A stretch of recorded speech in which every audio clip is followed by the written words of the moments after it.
China মাছের বাজারে প্রথমে মাছ নিয়ে আসে পাইকারি হিসেবে বিক্রি করার জন্য, এবং যিনি বিক্রি করে তার কাছ থেকে নিয়ে তাকে টাকা দিয়ে তাকে বিদায় করে সে সাধারণত মাছটি সুন্দরভাবে কেটে সুন্দরভাবে রিপ্রেজেন্ট করে রাখছে, দেখতে পাচ্ছেন। তো একজন ব্যক্তি এসে মাথাটা তার পছন্দ হয়, আর চায়না বিশেষ করে মাছের মাথার প্রচুর ডিমান্ড।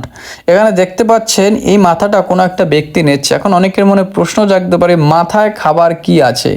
দেখুন, এই মাথাটায় সবচেয়ে বেশি মাংস আছে এবং মাথাটায় সবচেয়ে বেশি খাওয়ার জিনিস আছে। দেখুন, দেখতে পাচ্ছেন পরিষ্কার করে নিচ্ছে এবং মাথায় কিন্তু প্রচুর মাংস আছে, দেখতে পাচ্ছেন। চায়নারা বিশেষ করে কাটা খেতে পছন্দ করে, মাছের কাটা। যেমন ধরা যায় উদাহরণস্বরূপ মাছের মাথায় দেখুন কত পরিমাণ প্রোটিন এবং পুষ্টি, দেখতে পাচ্ছেন, এবং এটা কাটতে পারছে না এত পরিমাণ। আর বড় মাছের মাথায় কিন্তু আলাদা একটা টেস্ট আছে, যারা মাছ খেতে পছন্দ করে তারা বিশেষ করে জানে।